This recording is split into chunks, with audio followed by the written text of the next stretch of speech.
right at me. You'll just ignore the camera. Okay. There are a lot of people saying you could be the next great quarterback. I can already see it now. Cam running down the tunnel, the crowd chanting his name. I hear you've been invited to train with legend Isaiah White himself. Care to elaborate? I want to be the GOAT. Look, when I first heard about him, I was hyped. Jordan Peele's name, a horror sports mashup, and that mysterious trailer, it looks something wild.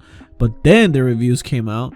People were calling it boring, confusing, even Jordan Peele's worst movie, even though Jordan Peele didn't direct it. So I skipped it in theaters. Everyone said just wait till it hits streaming, save yourself the trip. And now that it's finally on Amazon Prime, I decided to see it for myself. And honestly, at first I thought the critics were tripping. First half, pretty solid. But by the second day of watching it, I started asking myself, what exactly is this movie trying to do? Who are they? Just gonna toss the ball around a little.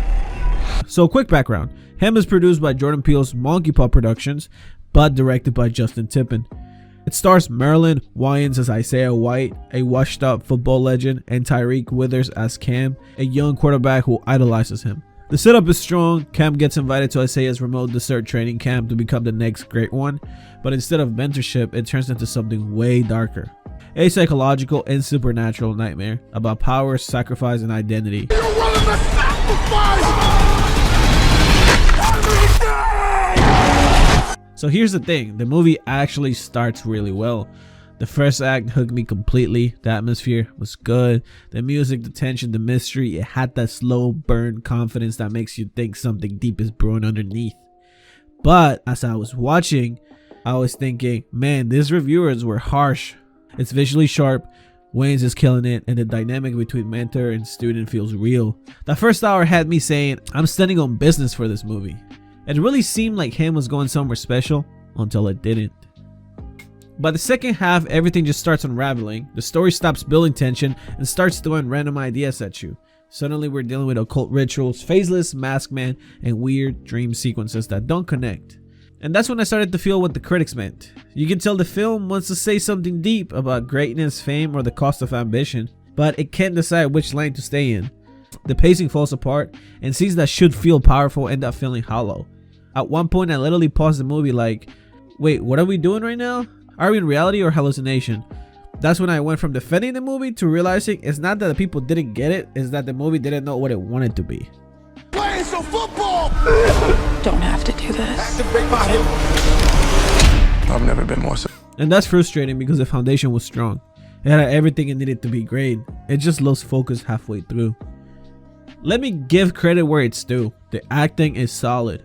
Marilyn Wayans gives a performance that I didn't expect. He's intimidating but calm, like someone who's seen too much. Now Tyreek Withers as Cam captures the pressure young athletes face perfectly. The fear, the ambition, the doubt. The visuals, fire. And the cinematography makes the desert compound feel like a religious temple. Clean but creepy. And the sound design, all the distorted crowd noises and whispers they actually got under my skin. Not gonna lie to you. Honestly, the film's first half and its themes about worship, ego, and performance, that's where it shines. It's when it tries to explain everything that it collapses. So here's where I want to talk about what could have made it better. Because him had potential. It just needed a stronger emotional payoff. For one, the whole masked man subplot wasted potential. I kept thinking that what if in the final twist, one of those masked men turned out to be Cam's father. That's what I was thinking. That's what I was thinking for a good minute. That would have been very powerful. Imagine realizing his dad wasn't dead. He was part of this cult, trapped in it, maybe even sacrificed himself to protect his son. That kind of emotional twist could have given the movie real weight. Cam wins, walks away, and that's it. It ends on a shrug when it could have ended on a punch. And then there's the alternate ending. If you didn't know, there's a version where Isaiah White is actually still alive, watching Cam on TV as he wins the championship. I didn't think I'd be here. You know, I had a purpose way before anybody had an opinion. And first and foremost, I'd like to thank my teammates. I couldn't do it without y'all boys. That scene, that should have been the main ending. It gives this story a full circle moment, showing that even after escaping, Cam's still trapped in Isaiah's shadow. It would have nailed the theme of generational obsession, how greatness never really dies, it just passes on. That one change alone would have made him end on a haunting note instead of a confusing one. Even though the story's messy, I still respect what him was trying to do. It's a movie about how we idolize athletes, treat them like God until they break. It's about how fame becomes a curse and how a world builds you up, fits on you, and then moves on.